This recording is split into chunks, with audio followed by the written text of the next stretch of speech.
Você já precisou escolher entre pagar o aluguel do mês ou comprar um presente simples para o próprio filho, sabendo que nenhuma das duas opções é realmente possível?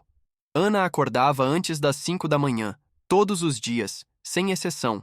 Não porque era produtiva ou disciplinada por natureza, mas porque o silêncio daquele horário era o único momento em que conseguia pensar sem interrupções.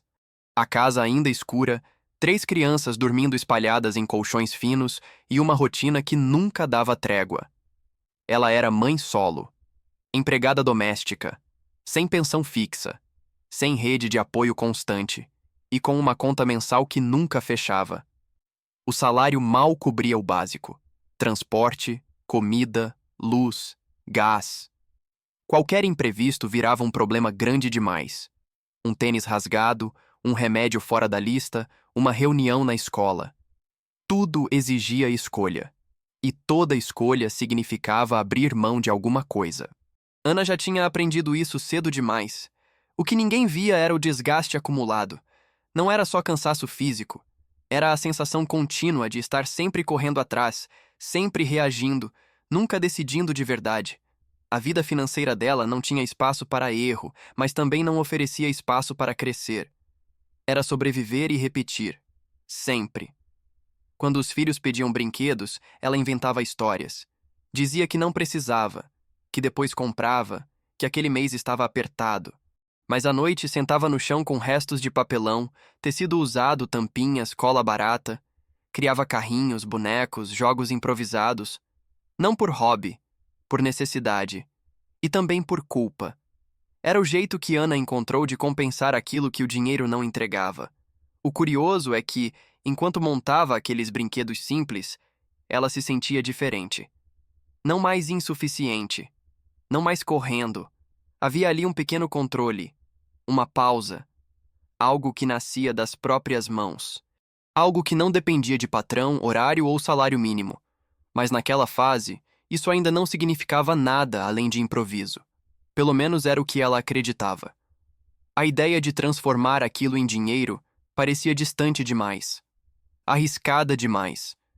Ela não tinha capital, não tinha estudo, não tinha tempo sobrando. Tinha medo. Medo de errar, de perder o pouco que já tinha, de criar expectativa nos filhos e falhar de novo. O ponto de tensão não veio com uma grande tragédia. Veio num detalhe pequeno, quase banal. Uma conversa rápida com outra mãe, um comentário despretensioso, uma pergunta simples que ficou ecoando por dias na cabeça dela. Uma pergunta que mexeu com algo que Ana vinha evitando há anos. E foi ali que o conflito começou de verdade. Porque pela primeira vez, ela percebeu que continuar como estava também era uma escolha. E talvez a mais perigosa de todas. Se você já passou por um momento em que precisou escolher entre segurança e risco, entre continuar no aperto ou tentar algo incerto, comente abaixo. Sua história pode ajudar mais pessoas do que você imagina. Inscreva-se no canal e curta o vídeo se esse começo já fez sentido para você. Ana não tomou nenhuma decisão naquele dia. E isso, por si só, já dizia muito. Ela voltou para casa com a cabeça cheia, repetindo a conversa que parecia pequena demais para causar tanto incômodo. A outra mãe tinha segurado um dos brinquedos artesanais, girado nas mãos, observado os detalhes tortos, o acabamento simples e soltado quase sem pensar. Você que faz isso? Eu pagaria fácil para comprar um desses para o meu filho. Aquilo a deixou empolgada. De verdade. Não foi vaidade, foi surpresa. Por alguns minutos, Ana se permitiu imaginar. Visualizou alguém pagando por algo que ela fazia. Pensou em dinheiro entrando não por horas extras, não por cansaço físico, mas por criação. Sentiu uma ponta de orgulho que não sentia há anos. Mas o entusiasmo durou pouco. Antes mesmo de chegar em casa, um pensamento covarde entrou sorrateiro, sem pedir licença. Isso não é para você. Veio acompanhado de outros, todos conhecidos. Você não sabe vender. Vai passar vergonha. Ninguém vai levar a sério. Foi só gentileza. A empolgação foi murchando no caminho, substituída por um peso familiar no estômago. Ela sabia exatamente quanto ganhava. Sabia cada gasto fixo. Sabia quanto sobrava, que sempre era muito pouco. mas nunca tinha parado para pensar no dinheiro como algo que pudesse nascer dela mesma. Sempre vinha de fora, do patrão, do pagamento no fim do mês, do esforço físico trocado por horas. E quando o corpo cansava, o dinheiro parava junto. A pressão começou a crescer em detalhes invisíveis. O preço do mercado subindo, o gás acabando antes do previsto, um dos filhos precisando de material escolar extra.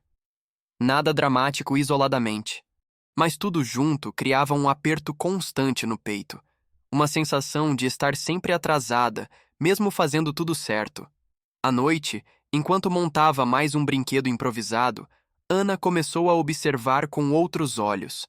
Reparou no tempo que levava, nos materiais, no cuidado quase automático em reforçar as partes frágeis.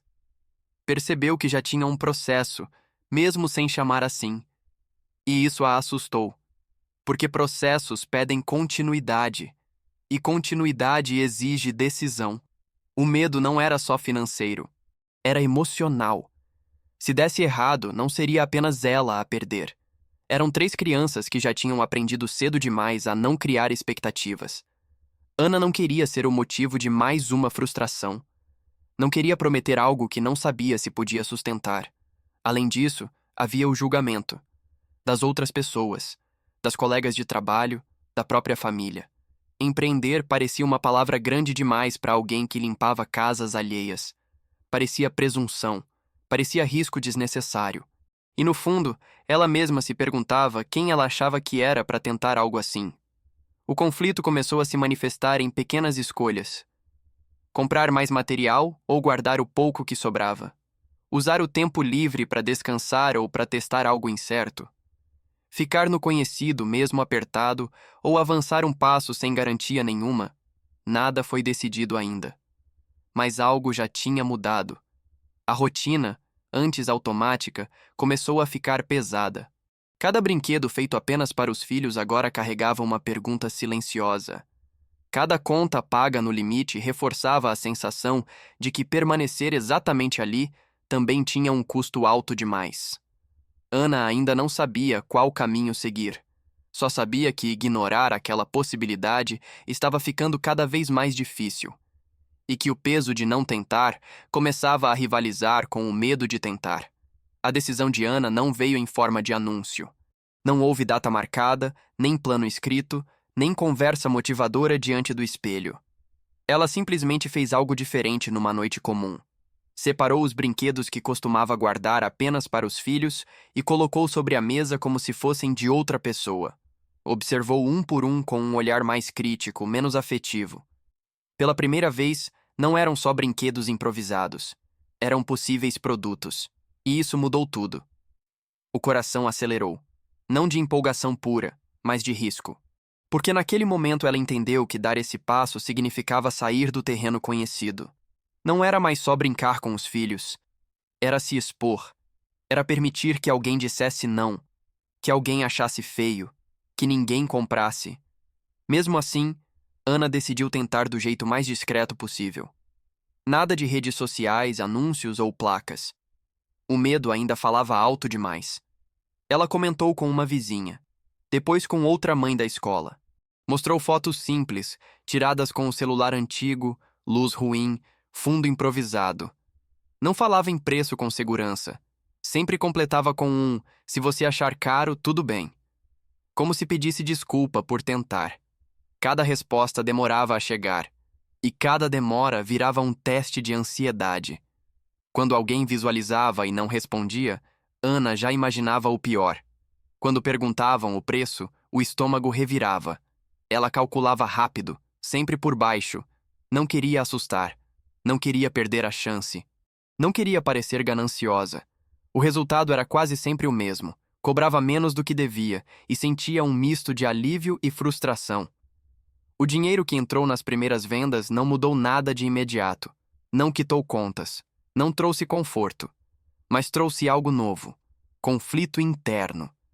Porque pela primeira vez, Ana precisou escolher o que fazer com um valor que não estava previsto. Guardar, reinvestir, usar para tapar um buraco antigo. Cada opção tinha um peso emocional diferente. Ela optou pelo caminho mais difícil de sustentar. comprou mais material. Não porque fosse racionalmente óbvio, mas porque sentiu que, se usasse aquele dinheiro para apagar incêndios, estaria encerrando algo antes mesmo de começar. Ainda assim, a dúvida corroía. E se fosse um erro? E se ninguém comprasse de novo? E se aquele dinheiro fizesse falta amanhã? Os dias seguintes foram instáveis. Um pedido aparecia, outro não. Havia semanas de silêncio absoluto. E nesses intervalos, o pensamento covarde voltava com força total. Dizia que aquilo não era um negócio, que era só sorte inicial, que ela estava perdendo tempo e energia que deveria ser dedicada a algo mais seguro, algo previsível, algo pequeno, como sempre foi. Mas havia um detalhe novo. Ana não conseguia mais ignorar o que estava acontecendo dentro dela. O cansaço continuava. As contas também. A vida seguia dura. Mas agora existia uma alternativa, mesmo frágil, mesmo incerta, e isso tornava impossível fingir que nada estava em jogo. Cada brinquedo vendido aumentava o risco emocional, porque quanto mais ela tentava, mais difícil ficava desistir sem sentir que estava traindo a si mesma. Não havia garantia de sucesso, não havia validação externa suficiente. Só uma escolha sendo testada dia após dia. Ana ainda não tinha certeza se aquilo daria certo. Só sabia que, naquele ponto, voltar atrás também teria um preço alto demais. O que Ana não percebeu de imediato foi que a decisão de continuar tentando começou a cobrar um preço silencioso. Não em dinheiro, mas em energia. As noites ficaram mais curtas. O corpo, já acostumado a jornadas longas, passou a reclamar com mais frequência. As mãos doíam. A coluna ardia. E ainda assim, ela seguia montando brinquedos depois que as crianças dormiam em um ritmo que não parecia sustentável. A pressão deixou de ser apenas interna. Aos poucos, veio de fora. Uma vizinha comentou que ela estava se esforçando demais por coisa pequena. Uma colega de trabalho riu, dizendo que aquilo não pagaria nem metade das contas. Ana ouvia em silêncio, mas cada comentário se acumulava como peso extra. Não porque ela acreditasse neles, mas porque não tinha provas suficientes do contrário. O dinheiro continuava entrando de forma irregular. Um mês melhor, outro quase nulo. Isso bagunçou algo que, apesar de apertado, sempre foi previsível: o controle. Antes, Ana sabia exatamente quando receberia e quanto. Agora, vivia numa oscilação constante. E essa instabilidade começou a assustar mais do que a falta em si. Em determinado momento, ela se viu diante de uma escolha concreta. Uma cliente pediu uma quantidade maior de brinquedos com prazo curto. Para atender, Ana teria que comprar material em maior volume e abrir mão de dias de descanso. Não havia garantia de novos pedidos depois. Era um salto maior do que todos os anteriores. Ela hesitou. Pensou nos filhos. Pensou nas contas. Pensou no risco de ficar com o material parado. Pensou também no que aconteceria se recusasse. A oportunidade talvez não voltasse. E mais uma vez, não decidir também era decidir. Ana aceitou. Os dias seguintes foram intensos. A rotina virou um quebra-cabeça mal encaixado. Trabalho fixo, casa, filhos, produção. Dormia pouco. Comia mal. Contava cada gasto com atenção quase obsessiva. Qualquer erro ali poderia comprometer semanas de esforço. Quando entregou os brinquedos, não sentiu alívio imediato. Sentiu espera. Aguardava o pagamento. Aguardava a reação. Aguardava o próximo passo que ainda não existia. E enquanto esperava, o medo ganhou novas formas. E se a cliente reclamasse? E se atrasasse? E se aquilo fosse o limite máximo que ela conseguiria alcançar? O pagamento veio, completo, no prazo, mas trouxe junto uma consequência inesperada. Ana percebeu que tinha atravessado uma linha invisível. Já não estava apenas tentando. Estava assumindo riscos reais. E riscos cobram posicionamento.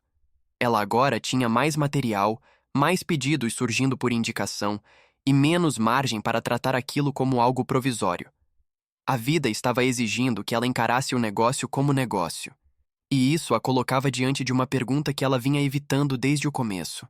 Até onde ela estava disposta a ir? O momento em que Ana percebeu que tinha dado certo não foi discreto. Foi impossível ignorar. Os pedidos começaram a se acumular de um jeito que ela nunca tinha vivido. O celular vibrava o dia inteiro. Mensagens, encomendas, orçamentos, indicações.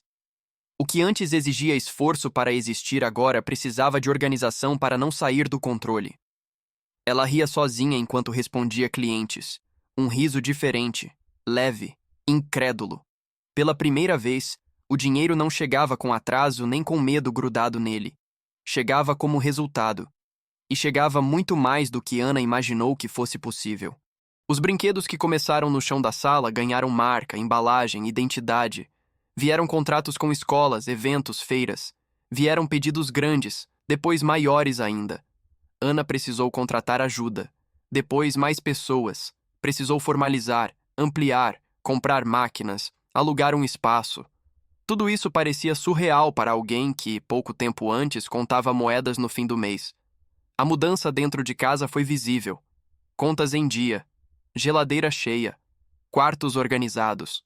Os filhos passaram a pedir menos e sorrir mais. Não por luxo, mas por segurança. Ana podia dizer sim sem calcular o impacto disso por semanas. Podia planejar. Podia respirar. Ela ficou rica. Não apenas em números, mas em autonomia. Rica por não depender mais de favores. Rica por não temer imprevistos. Rica por ter transformado algo que nasceu da falta em abundância real. E cada venda carregava um gosto especial, o de ter sido construída com as próprias mãos. Mas o aprendizado mais importante não veio junto com o dinheiro.